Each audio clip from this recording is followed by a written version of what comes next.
The morning Patricia Davies stood on her dock, watching $4 million worth of lakefront resort property disappear under 8 feet of spring meltwater, she had exactly 45 seconds to realize she'd made the biggest mistake of her HOA presidency.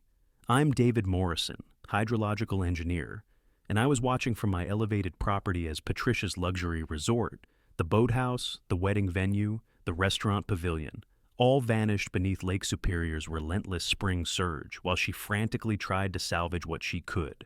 6 months earlier, she'd forced me to abandon flood barrier construction because it would ruin the natural lakefront aesthetic. Subscribe to HOA Revenge Stories if you want to see what happens when aesthetic concerns override engineering expertise. What's the worst natural disaster decision you've witnessed? Drop a comment below. Picture this scene on what should have been opening weekend for the most luxurious lakefront resort development in northern Minnesota. It's 6:45 a.m. on the third Saturday of May, and I'm David Morrison, 49 years old, a hydrological engineer who spent the last 23 years studying Great Lakes water level patterns, spring melt cycles, and flood prevention infrastructure for the Minnesota Department of Natural Resources. I'm standing on my elevated deck, coffee steam rising in the cold morning air, watching through binoculars as Lake Superior's spring surge does exactly what I predicted it would do 6 months, 2 weeks, and 4 days ago. Patricia Davies, HOA President and owner of Lakeshore Haven Resort, is waist-deep in muddy water on what used to be her award-winning restaurant deck, desperately trying to drag furniture toward higher ground, while her $4 million investment literally drowns around her. The elegant boathouse where she hosted her grand opening party last summer is now completely submerged, with only the weather vane on its cupola visible above 8 feet of relentless meltwater. The wedding venue pavilion that was featured in Minnesota Bride magazine has become an underwater structure, its white columns creating eerie shadows beneath the surface. Her luxury guest cottages sit in water up to their second-floor windows, their carefully chosen lakefront locations now proving to be their fatal flaw. What would you do if you'd spent 8 months warning someone about an inevitable natural disaster, only to be told your expertise was less important than aesthetic preferences? And where are you watching from? I bet your local government has similar stories of ignored engineering warnings. Let me paint you the complete picture of how we got here, because this story didn't start with spring meltwater destroying a luxury resort. It started 15 years ago when I first moved to Two Harbors, Minnesota, fresh from my doctorate in hydrological engineering from the University of Minnesota, and began working for the DNR studying Lake Superior's increasingly unpredictable water level patterns.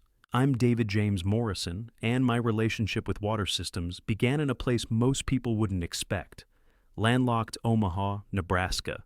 My grandfather, James Morrison, was a civil engineer who specialized in Missouri River flood control systems during the devastating floods of the 1950s and 60s. I grew up hearing stories about how the 1952 flood destroyed thousands of homes because people built in floodplains, thinking they were safe because it hadn't flooded in their lifetime. Grandpa James would shake his head and say, "Water doesn't care about your lifetime, David.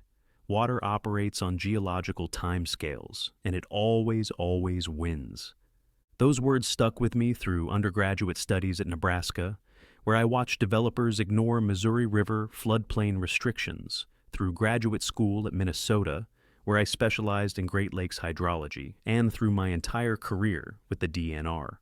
By the time I arrived in Two Harbors in 2010, I'd already seen enough preventable flood disasters to know that human arrogance in the face of natural water patterns was the most dangerous form of ignorance. Two Harbors is a small lakefront community about 26 miles northeast of Duluth, with about 3,700 permanent residents that swells to nearly 15,000 during summer tourism season. The town sits on a rocky outcrop along Lake Superior's north shore, with dramatic elevation changes that create both stunning views and significant flooding risks. My property, a modest 3-bedroom cabin built by Finnish immigrants in 1947, sits on one of those elevated rocky outcrops about 40 feet above the lake's normal water level. The Finns who built it understood something that modern developers seem to have forgotten: respect the water's power and build accordingly. My wife, Jennifer, passed away from breast cancer 8 years ago, leaving me to raise our daughter Emma, who's now 23 and finishing her master's degree in environmental engineering at the University of Minnesota Duluth. Emma inherited her mother's compassion and her grandfather's stubbornness about engineering principles, which makes me incredibly proud. She spent last summer interning with the Army Corps of Engineers on Mississippi River flood control projects, continuing our family's tradition of trying to protect people from their own poor decisions about water. Two Harbor's economy depends heavily on lakefront tourism. The town's natural harbor made it a shipping hub in the iron ore days, but modern Two Harbors thrives on tourists seeking Lake Superior's rugged beauty. That's where Patricia Davies enters the story, with her vision of transforming a former industrial waterfront property into what she called Minnesota's premier luxury lakefront destination. Patricia Elena Davies is 54 years old, inherited family wealth from Twin Cities real estate development, and arrived in Two Harbors 3 years ago with $6 million in financing and absolutely zero understanding of Great Lakes hydrology. She's the type of developer who sees Lake Superior as a backdrop for Instagram photos rather than a massive body of water with complex, sometimes devastating natural cycles. With perfectly styled auburn hair that costs more to maintain than most people's monthly mortgage, designer outdoor wear that's never actually been outdoors, and a conviction that money can override natural forces, Patricia represented everything my grandfather warned me about. Her Lakeshore Haven Resort project was ambitious, converting the old Nordstrom Boatworks property into a 12-cottage luxury resort with a fine dining restaurant, full-service spa, wedding venue pavilion, and championship boathouse for kayaking and paddleboard rentals. The property sat on a beautiful stretch of rocky shoreline, with stunning views of Lake Superior stretching to the horizon. Exactly the kind of location that makes developers salivate and hydrological engineers nervous. When Patricia first announced her project in spring 2022, I attended the public hearing at City Hall like any concerned DNR engineer would. The meeting room was packed with about 60 residents, split between tourism boosters excited about luxury development and old-timers who remembered what Lake Superior could do when angry. Patricia's architect presented beautiful renderings of the resort, complete with sunset dining on the water's edge and guests kayaking in the crystalline bay. When public comment opened, I raised my hand and introduced myself with my DNR credentials. Ms. Davies, your resort looks beautiful, but I need to address the elevation concerns. This property sits at 602 feet above sea level, and Lake Superior's documented high water mark for spring melt. Surges reaches 608 feet. Your planned structures are directly in the historical flood zone. Patricia smiled, that patient smile wealthy people use when poor people try to explain reality. Mr. Morrison, I've consulted with the best architects in Minneapolis. They've assured me that modern construction techniques can handle any water concerns. Besides, this property hasn't flooded in over 30 years. That's because we've been in a low water cycle, I explained, pulling out the NOAA charts I'd brought. Lake Superior operates on 20 to 30-year patterns. We're at the end of a low cycle, which means spring melt surges are about to increase dramatically. The last major surge in 1993 reached 608.5 feet and caused $12 million in damage across the North Shore. The architect, a young man in an expensive suit, actually laughed. With all due respect, Mr. Morrison, engineering has advanced significantly since 1993. We're using state-of-the-art foundation systems and modern drainage solutions. Drainage solutions don't stop 8 feet of water, I said flatly. They channel existing water. When Lake Superior decides to rise, no amount of modern drainage can prevent flood damage at this elevation. You need proper flood barriers, elevated structures, or, ideally, to build 20 feet higher up the slope. Patricia stood up, her smile gone. This property was chosen specifically for its water access. Moving everything up the slope would eliminate the intimate lakefront experience our guests are paying premium prices to enjoy. We're not building a bunker, Mr. Morrison. We're building a luxury resort. City Planning Director Robert Jensen, who'd been sitting quietly at the head table, cleared his throat. David's right about the elevation concerns, Ms. Davies. However, the property is technically outside the city's designated flood zone, according to our current FEMA maps. We can't require flood barriers unless FEMA updates their maps. Which they won't do until after another major flood proves the maps are outdated, I muttered, but the decision was already made. The Planning Commission approved Patricia's permits 4-1, with only longtime councilwoman Margaret Olson voting no, because that Morrison boy knows his water. Construction began in June 2022, and I watched from my elevated deck as Patricia's contractors ignored every principle of sensible lakefront building. They positioned the boathouse directly at water level for convenient kayak access. They built the restaurant pavilion on a beautiful rocky outcrop that put its foundation at exactly 603 feet elevation. The wedding venue went up in a natural amphitheater that channeled water directly toward it during any surge. Every single structure was positioned for maximum aesthetic impact and minimum survival probability. By September, Patricia had also managed to get herself elected HOA President of Lakeshore Estates, the residential development adjacent to her resort property. The HOA covered about 40 waterfront homes, including my elevated cabin. Patricia's campaign platform was protecting property values through aesthetic excellence, which meant she immediately began targeting anything she deemed unsightly. My property became her first target. I'd spent the summer of 2022 building what I called my insurance policy, a modular flood barrier system designed to protect not just my cabin, but potentially the entire upper neighborhood if properly implemented. The barriers were stackable aluminum and composite panels that could be quickly deployed when water levels threatened. Each panel was 4 feet wide, 8 feet tall, and engineered to withstand significant water pressure. Stored flat in my garage, they were invisible. Deployed, they could create a continuous flood wall following the natural contour of my property's elevation. The barrier system wasn't just for my protection.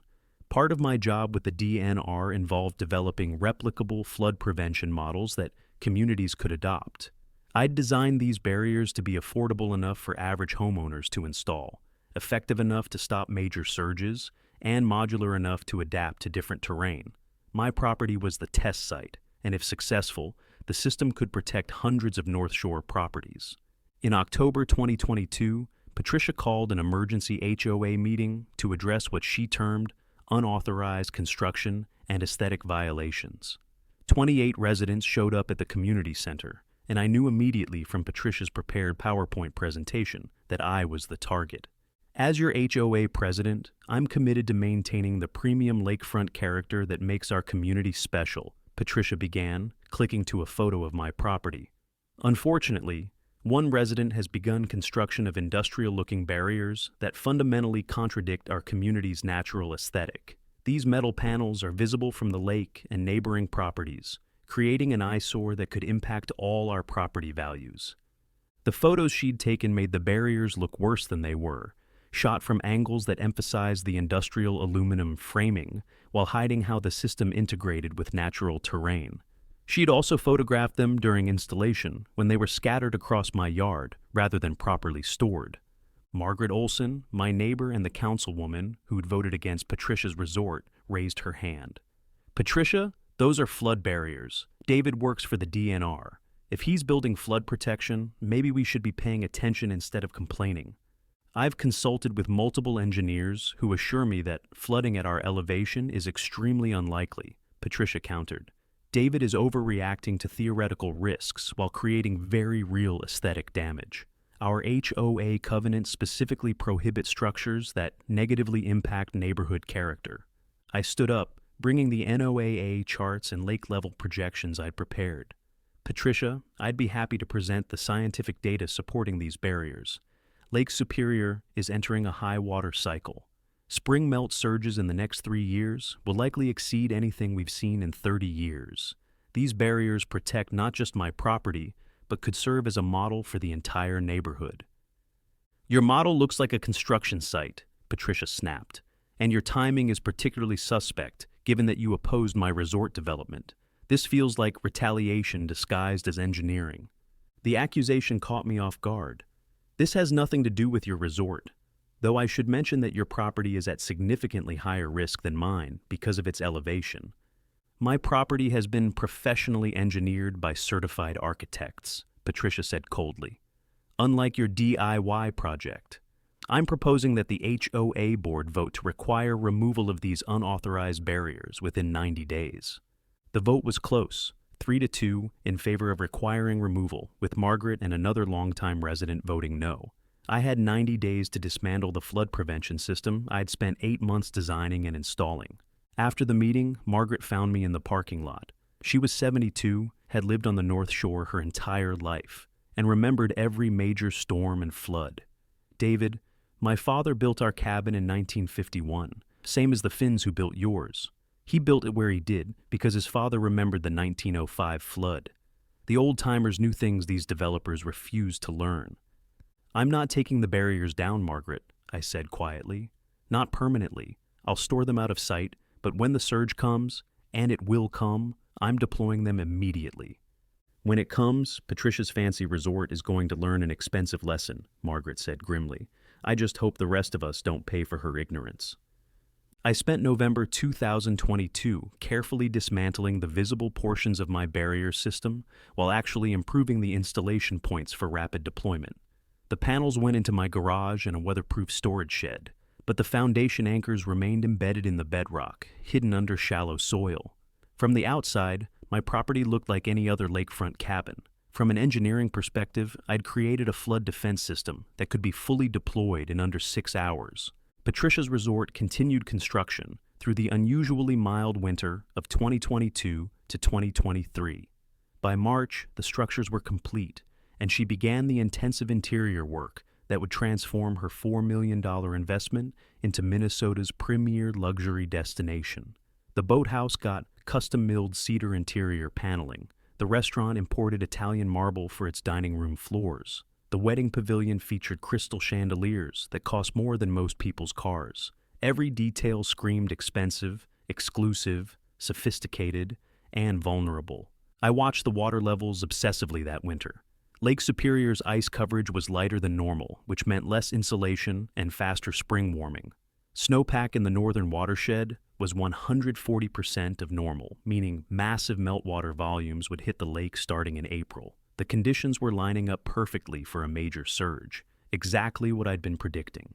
In early April 2023, Patricia scheduled her resort's grand opening for Memorial Day weekend, peak tourist season timing. She sent elaborate invitations to every property owner in Lakeshore Estates, though I noticed mine came with a handwritten note. Despite our differences, I hope you'll attend and see what proper development looks like. The passive-aggressive dig was unmistakable. By mid-April, my professional concern turned to alarm. The DNR's monitoring stations were recording accelerated snowmelt in the Lake Superior watershed. Rivers feeding into the lake, the St. Louis, Pigeon, Knife, and dozens of smaller tributaries, were running at 200 to 300% of normal spring flow. The lake itself was rising faster than historical averages, gaining nearly 6 inches per week. I reached out to Patricia directly, sending her an email with updated projections and NOAA data. Patricia, current snowmelt rates indicate Lake Superior will reach 607 feet by mid-May, with potential for 608+ feet during peak surge. Your property elevation puts your structures at significant risk. I strongly recommend deploying temporary flood barriers around critical infrastructure immediately. Her response came 2 hours later. David, I appreciate your continued concern, but I have full confidence in my professional engineering team. Our drainage systems are designed for any reasonable water level increases. I suspect you're trying to create panic that might discourage guests from booking. Please focus on your own property and let me manage mine.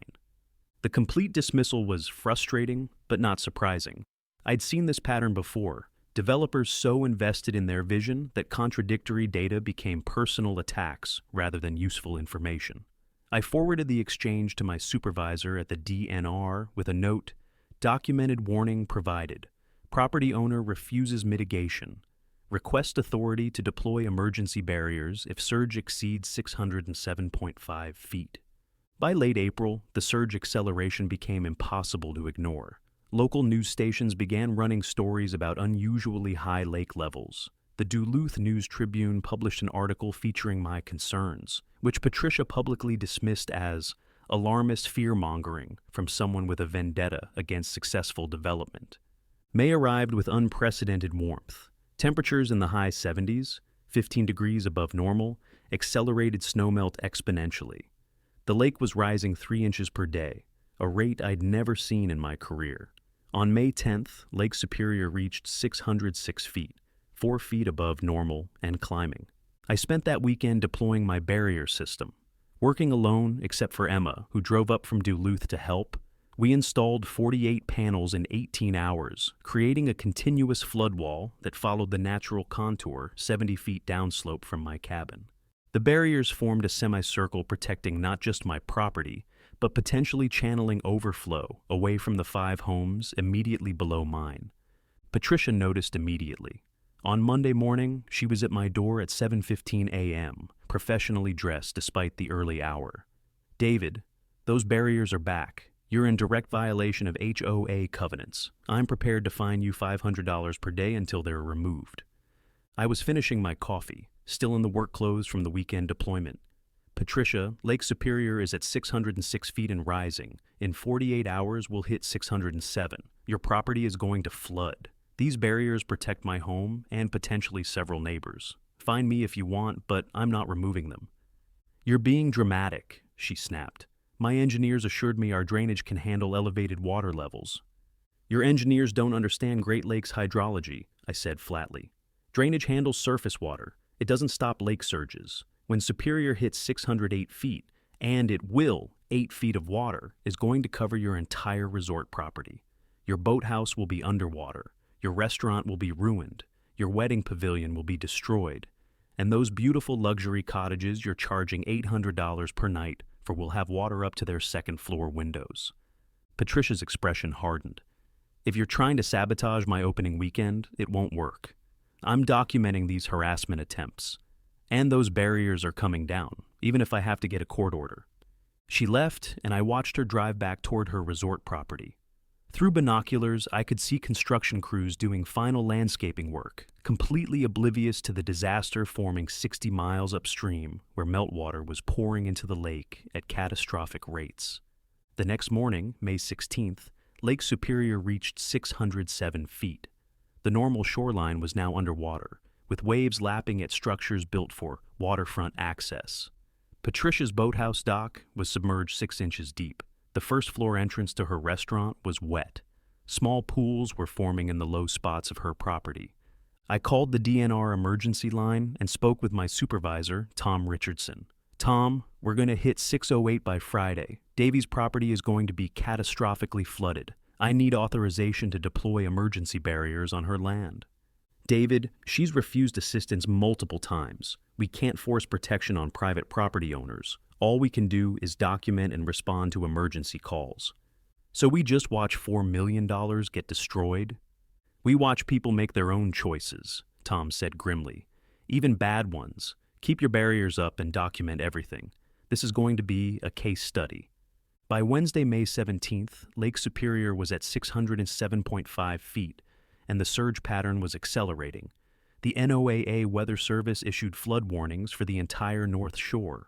Local news helicopters flew over the shoreline, showing dramatic footage of normally dry areas now underwater. 2 harbors' harbor masters moved boats to high ground. The city opened emergency shelters at the high school and community center. The DNR activated our emergency response protocols.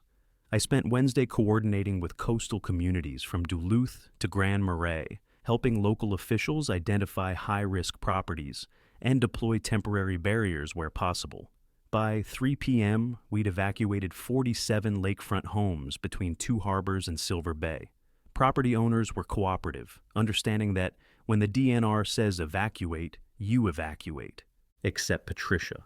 Her resort continued preparations for Memorial Day grand opening as if nothing was wrong. When I drove past her property Wednesday evening, construction crews were still working, painting trim, installing light fixtures, arranging outdoor furniture that would be underwater within 48 hours. The cognitive dissonance was staggering. Water was already lapping at her restaurant's foundation, and workers were hanging artwork inside. She'd posted photos on social media showing staff arranging furniture, hanging artwork, setting tables with expensive linens. The caption read, 4 days until Minnesota's most exclusive lakefront experience opens. Limited reservations still available. The photos were shot at angles that carefully avoided showing the rising water visible through every window.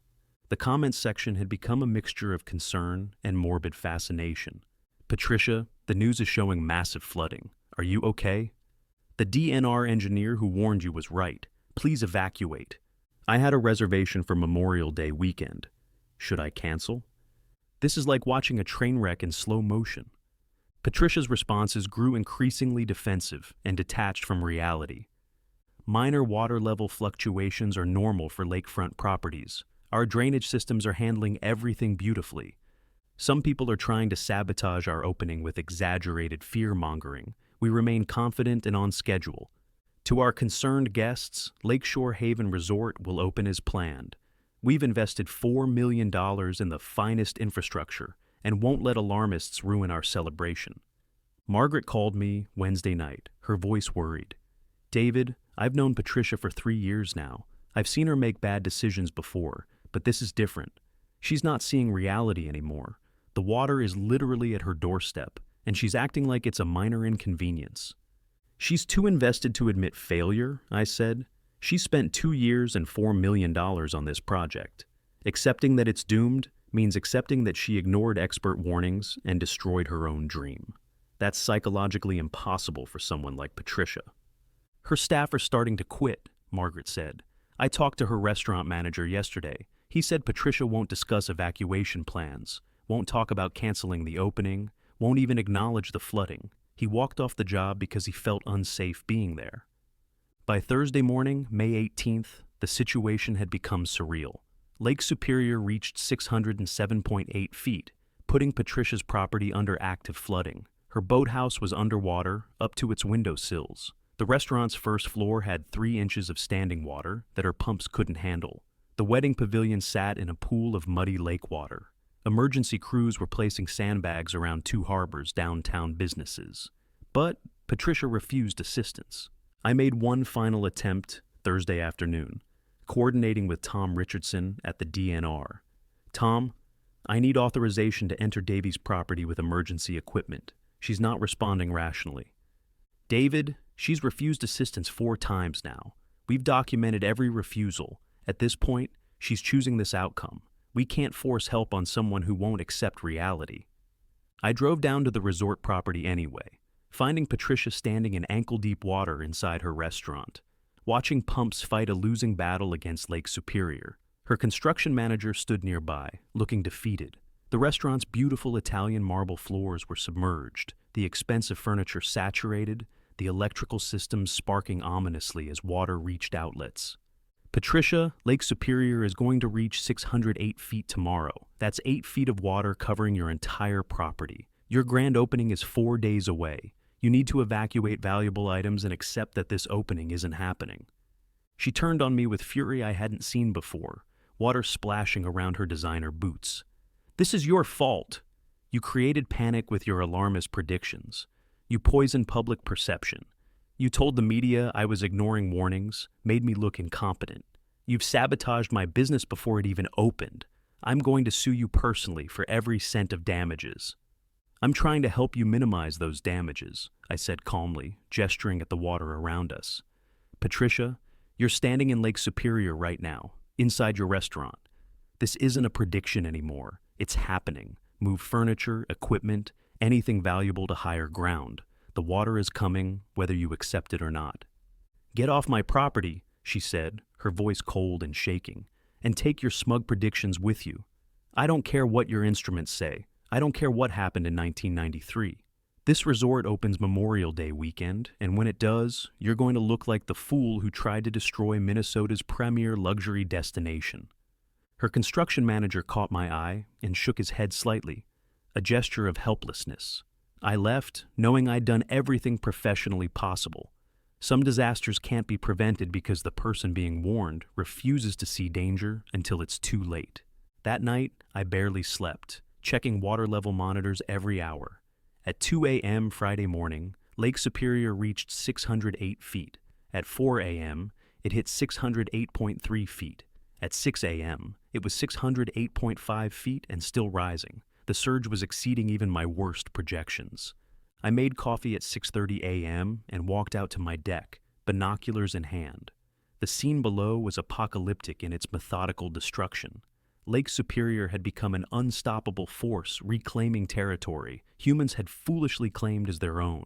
The comments section told a different story. Isn't the lake flooding? Should you be concerned? I heard a DNR engineer said this property will be underwater by weekend. Hope you have good insurance. Patricia's response to every concerned comment was the same. Our property has been professionally engineered to handle any weather conditions. We look forward to welcoming you. Thursday, May 18th, the lake hit 607.8 feet. Patricia's property was now visibly flooding. The boathouse was underwater up to its windowsills. Her restaurant's first floor had 3 inches of standing water. The wedding pavilion's foundation was completely submerged. Emergency crews were placing sandbags around 2 harbors' downtown businesses. But Patricia refused assistance, insisting her professional drainage systems would handle the water. I made one final attempt, driving down to the resort property Thursday evening. Patricia was there with her construction manager, watching pumps try desperately to clear water that was replacing itself faster than they could remove it. The futility was obvious. You can't pump out a Great Lake. Patricia, Lake Superior is going to reach 608 feet tomorrow. That's 8 feet of water covering your entire property. Your grand opening is 4 days away. You need to evacuate valuable items and accept that this opening isn't happening. She turned on me with fury I hadn't seen before. This is your fault. You created panic with your alarmist predictions. You poisoned public perception. You've sabotaged my business before it even opened. I'm going to sue you personally for damages. I'm trying to help you minimize those damages, I said calmly. Move furniture, equipment, anything valuable to higher ground. The water is coming, whether you accept it or not.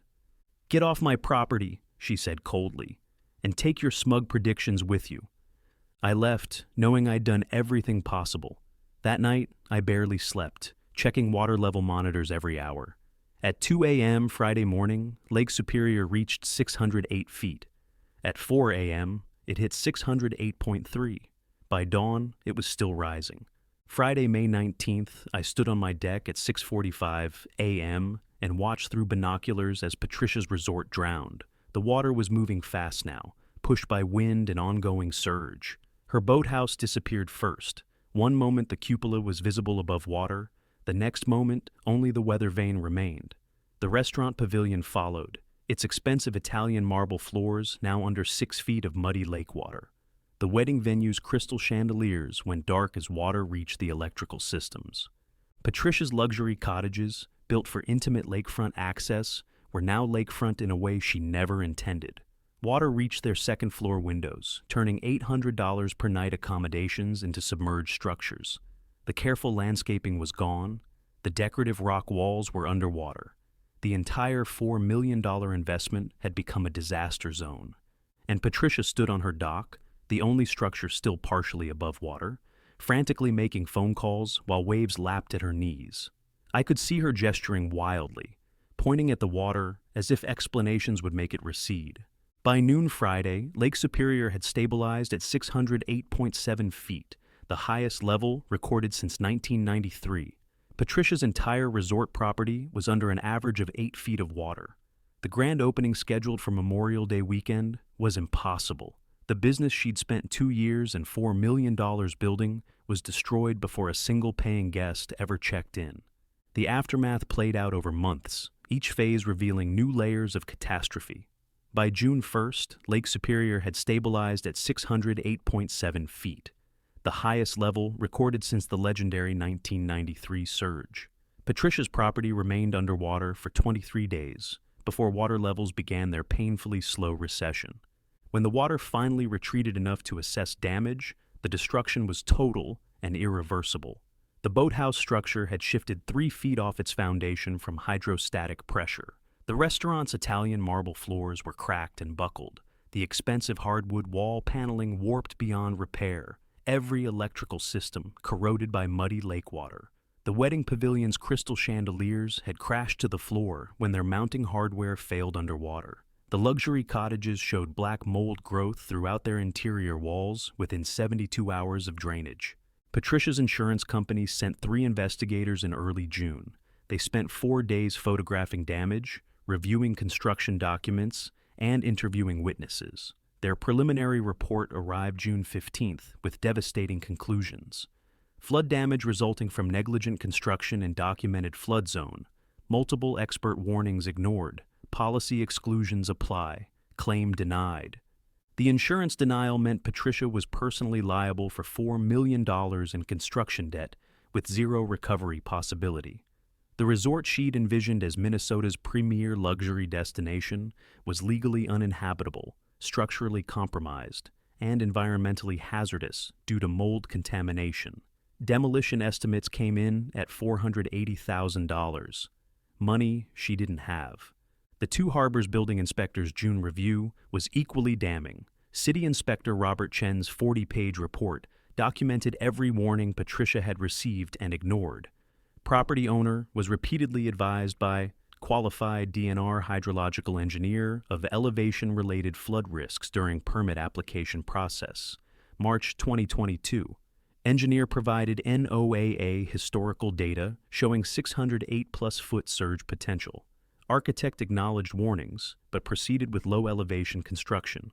Property owner dismissed DNR concerns as alarmist during public hearings, documented in meeting minutes.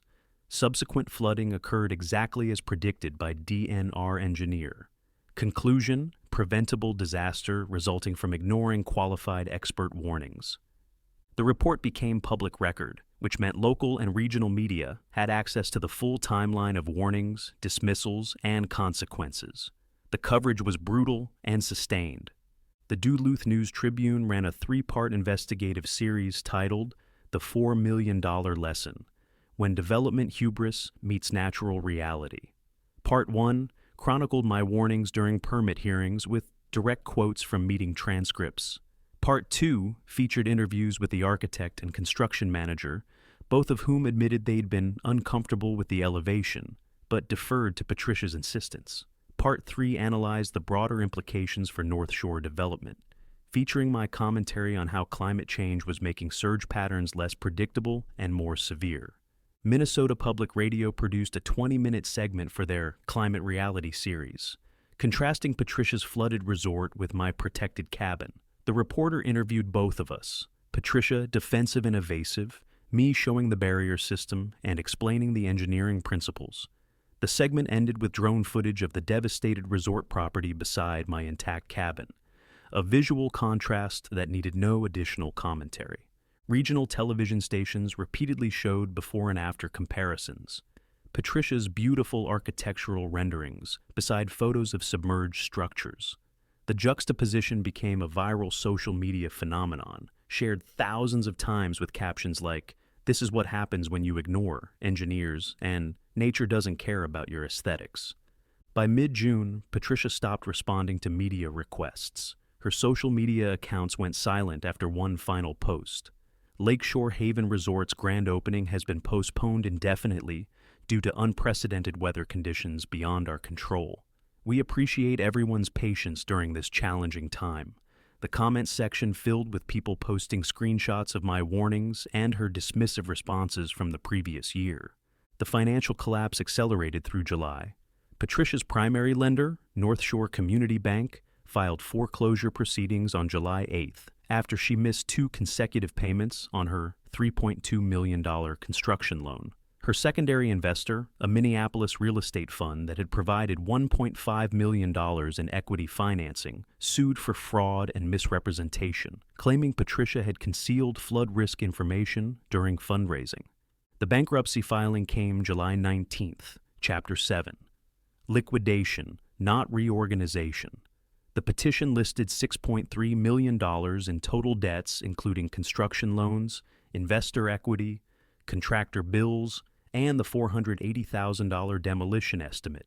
Assets consisted of the compromised property, appraised at $600,000 for land value only, down from the $1.2 million she'd paid, and approximately $180,000 in personal assets. The math was catastrophic. $6.3 million in debt versus $780,000 in assets, leaving a $5.5 million deficiency. Bankruptcy trustees began liquidation proceedings in August. The resort property went to public auction, drawing curious crowds but few serious bidders. The final sale price was $425,000, barely enough to cover demolition costs and a fraction of outstanding debts. The buyer was North Shore Sustainable Development, LLC, a regional firm specializing in environmentally responsible lakefront construction. Their first action was hiring me as consulting engineer to design proper flood-resistant infrastructure.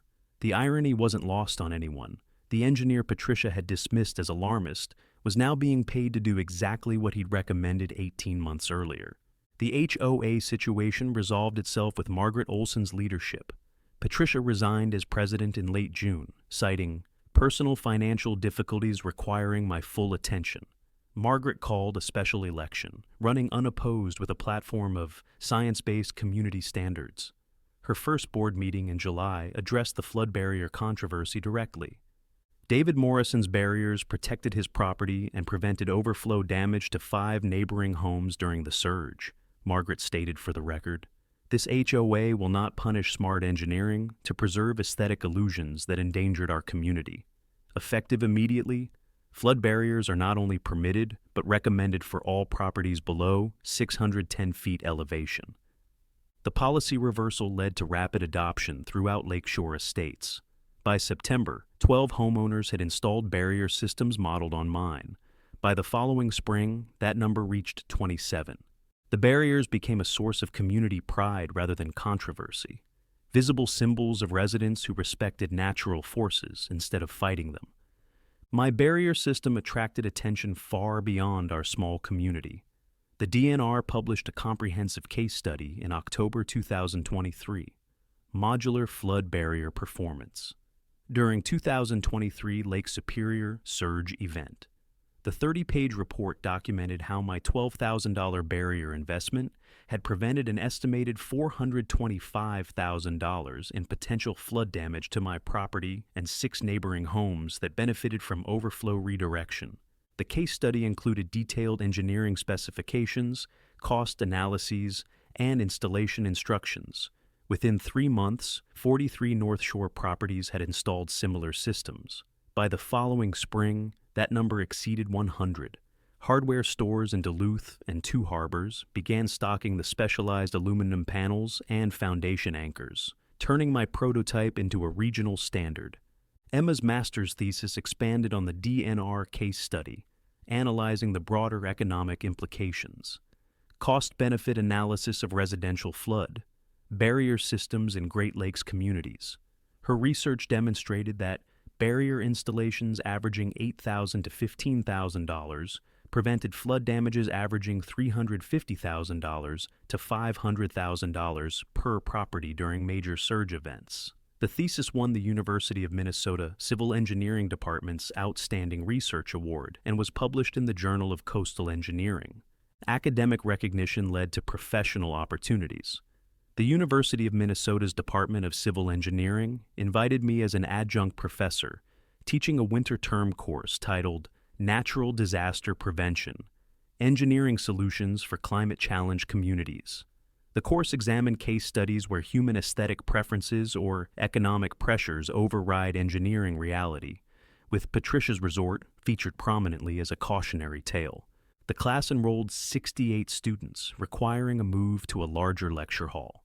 Student evaluations were overwhelmingly positive, with comments like, "Finally, someone teaching us what not to do," and "This class should be required for anyone working in development or municipal planning." The course became a permanent offering, eventually expanding into a full certificate program in climate-resilient infrastructure design.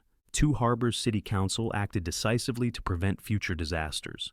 In November 2023, they passed the North Shore Flood Prevention Ordinance, officially titled but locally known as Patricia's Law. The regulations established minimum elevation requirements for new lakefront construction: 610 feet for habitable structures, 608 feet for non-habitable buildings like boathouses, and mandatory flood barrier integration for any structure below 612 feet. The ordinance also required signed acknowledgement of flood risk from property owners with specific language. I acknowledge that this property is located in a documented flood risk zone. I have been informed that Lake Superior water levels can reach 608 plus feet during spring surge events. I understand that structures below 610 feet elevation face significant flood risk, regardless of engineering measures. I accept full responsibility for flood-related damages. The acknowledgement language prevented future claims of ignorance. Property owners couldn't say they weren't warned when signed documents and permit files explicitly detailed the risks. Insurance companies loved the new system because it eliminated ambiguity about whether applicants understood flood exposure. Regional media coverage of the ordinance sparked similar legislation in other Great Lakes communities. Duluth adopted elevation requirements in January 2024. Grand Marais followed in March. By year's end, 14 Minnesota cities and 5 Wisconsin communities had implemented versions of Two Harbors flood prevention standards, collectively protecting thousands of lakefront properties from Patricia-style disasters. The Minnesota legislature took notice during their 2024 session. State Representative Sarah Lindstrom, whose district included Two Harbors, introduced the Great Lakes Flood Resilience Act, statewide elevation standards, and mandatory flood barrier education for lakefront development. The bill passed with bipartisan support in April 2024, making Minnesota the first state with comprehensive Great Lakes flood prevention legislation. I testified during legislative hearings, presenting data from the 2023 surge and explaining how predictable natural cycles become preventable disasters when ignored. Patricia was also called to testify, reluctantly describing her experience and acknowledging she'd received and dismissed expert warnings. Her testimony was painful to watch, a once confident developer reduced to admitting costly mistakes in public record. The legislation included funding for the Great Lakes Flood Barrier Subsidy Program, $15 million in low-interest loans, and grants helping homeowners install proper protection. Priority went to low-income property owners who understood the risks but couldn't afford $12,000 barrier systems. By the program's second year, it had assisted 347 Minnesota families in protecting their lakefront properties. Professional recognition expanded nationally. The American Society of Civil Engineers invited me to present at their 2024 annual conference, Communicating Engineering Risk to Non-Technical Stakeholders. The presentation drew 400 attendees and sparked discussions about how engineers can effectively communicate risks to clients who don't want to hear warnings. Federal attention came through FEMA's National Flood Resilience Program. They selected Two Harbors as a showcase community, bringing $2.3 million in grants for flood infrastructure and education programs. Part of the funding created a flood education center downtown, featuring a scale model comparing Patricia's submerged resort with my protected cabin. 3 years later, I'm standing on my deck watching Lake Superior on a peaceful May morning in 2026. The water sits at 604 feet. Where Patricia's resort stood is now an empty lot with a "for sale," elevation appropriate development only sign. A new developer purchased it, planning elevated structures at 615 feet with integrated flood barriers. Proof that beauty and engineering wisdom aren't mutually exclusive. Patricia still lives in Two Harbors, managing a small property management firm. We see each other occasionally at city meetings. Last month, she actually called for my advice on a client's lakefront project. The property owner wanted to build at 606 feet. Patricia said, "David, I have a client who won't listen to elevation concerns. Could you speak with him? I don't want anyone else learning what I learned." The client listened and moved his project to 614 feet elevation. Patricia sent a handwritten note. "I wish I'd been as smart as he was. Thank you for protecting him from my mistake." That note is pinned to my office wall, beside the weather vane from Patricia's boathouse, the last piece visible before it submerged. I found it washed up on my shore, repaired it, and mounted it on my garage. It spins in the wind, a reminder that forces larger than human ambition determine what survives here. Emma arrives that weekend with her fiancé Marcus, both environmental engineers. They're building a cabin at 618 feet elevation, using my barrier system integrated into landscape terraces. "Dad, we want to prove that safety and beauty aren't mutually exclusive," Emma says, spreading blueprints on my table. You don't have to choose if you work with nature instead of against it. That's when I realized the real legacy, not the $4 million loss or the failed resort or even the improved codes. The real legacy is the next generation understanding that nature sets the rules and success depends on respecting them rather than fighting them. What natural disaster warning have you seen ignored in your community? Drop a comment sharing your story. Subscribe to HOA Revenge Stories for more tales where nature proves that aesthetic preferences don't override physics, and where people who respect natural forces watch those who don't learn expensive lessons. Hit that notification bell because you never know when someone in your community will need these stories before making costly mistakes. And remember that sometimes the best revenge isn't something you do. It's standing on high ground with good engineering and watching natural consequences unfold exactly as predicted. Thanks for watching, and may your property always be built above the floodline, because Lake Superior, like all natural forces, always wins. Always. The Two Harbors building inspector reviewed the construction permits and found that while Patricia's architects had technically met code requirements, they'd ignored clear warnings about elevation risks documented in the permit files. The inspector's report concluded applicant was repeatedly warned about flood risk by qualified DNR hydrological engineer. Warnings were documented but ignored. Local news coverage was brutal. The Duluth News-Tribune ran a headline, "Luxury Resort, Drowns After Owner Ignored Engineer's Warnings." The article featured my email warnings, Patricia's dismissive responses, and dramatic photos of submerged buildings. Regional news picked up the story as an example of development hubris meeting natural reality. By June, Lake Superior's water level began slowly receding, but the damage was catastrophic and permanent. Patricia's buildings had sat underwater for 3 weeks. The structural damage from hydrostatic pressure, the mold growth, the destroyed interior finishes, the resort was a total loss. Demolition would cost nearly $500,000. Patricia tried to salvage something, anything. She contacted every engineer and contractor in the region, desperate for solutions. The answers were consistent. The buildings were structurally compromised and legally uninhabitable. The property would need to be completely cleared and rebuilt, at elevations following the recommendations I'd made 2 years earlier. In July, Patricia filed for bankruptcy. The combination of $4 million in construction debt, $500,000 in demolition costs, zero insurance recovery, and no revenue from the failed grand opening made the resort project financially impossible. The property went into foreclosure, eventually purchased by a regional developer who understood that Lake Superior demands respect, not defiance. The HOA situation resolved itself quickly. Patricia resigned as president in June, citing personal financial matters. Margaret Olson was elected as replacement, and her first act was rescinding the flood barrier restrictions. David Morrison's barriers protected not just his property, but prevented overflow damage to 5 other homes. This HOA will not punish smart engineering to preserve aesthetic illusions. My barrier system became a model for regional flood prevention. The DNR published a case study documenting how proper elevation-appropriate barriers prevented damage during the 2023 surge. Within a year, 43 North Shore properties had installed similar systems.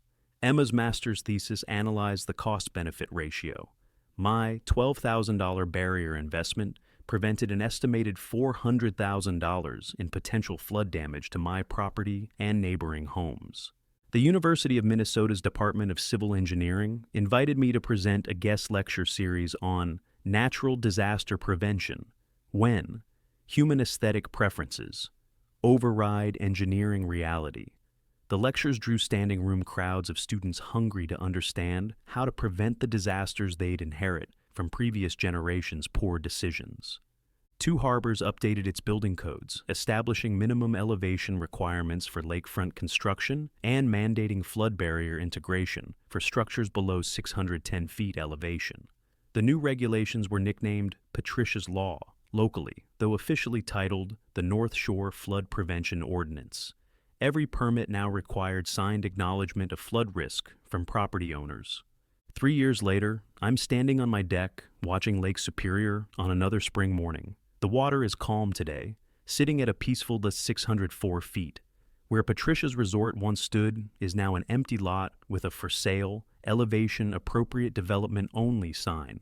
The asking price is $800,000, a sixth of what Patricia paid, reflecting the expensive lesson about building in flood zones. Margaret Olson joins me with coffee, her cabin still protected by the barriers her father built in 1951. David, you tried to warn her. Some people need to learn expensive lessons. I just wish the lesson didn't cost $4 million and 2 years of her life, I said. Natural disasters don't care about aesthetics or property values or human timelines. Water operates on geological scales, and it always wins. Your grandfather was right, Margaret agreed. The Finns who built these cabins knew that. The old Norwegian fishermen knew it. Every generation that respects the lake survives. Every generation that thinks they can control it learns otherwise. Emma arrives that weekend from Duluth, bringing her fiancé Marcus, also an environmental engineer. They're planning their wedding for next summer and considering building a cabin on the North Shore. The first thing Emma asks me to review is the elevation survey, making sure they're building at 615 feet, high enough to survive even the worst surge patterns. Dad, I want to use your barrier system as a model for my property, Emma says, spreading blueprints across my kitchen table, but integrated into the landscaping so it's both functional and attractive. Proof that good engineering and aesthetic quality aren't mutually exclusive. That's when I realized the real legacy of this disaster. Not the $4 million loss or the failed resort or even the improved building codes. The real legacy is the next generation of engineers understanding that nature sets the rules, and human success depends on respecting those rules rather than fighting them. Patricia Davies still lives in Two Harbors, running a small property management business from a rented office downtown. We occasionally see each other at city council meetings when development issues arise. She never apologized for ignoring my warnings, but she also never filed that lawsuit she threatened. Some lessons are expensive enough without adding legal fees. The weather vane from her boathouse cupola, the last piece visible before the structure fully submerged, washed up on my shoreline during a storm in fall 2023. I cleaned it, repaired the copper rooster, and mounted it on my garage. It spins in the wind, pointing whichever direction Lake Superior's weather chooses. A reminder that forces larger than human ambition determine what survives on this shore. What natural disaster warning have you seen ignored in your community? Drop a comment sharing your story. Trust me, we've all seen developers or HOA boards who thought they knew better than engineers or scientists or experienced locals. Subscribe to HOA Revenge Stories for more tales where nature proves that aesthetic preferences don't override physics, and where the people who respect natural forces watch those who don't learn very expensive lessons. Hit that notification bell because you never know when someone in your community will need to hear these stories before they make their own costly mistakes. And remember that sometimes the best revenge isn't something you do. It's just standing on high ground and watching natural consequences unfold exactly as predicted. Thanks for watching, and may your property always be built above the floodline.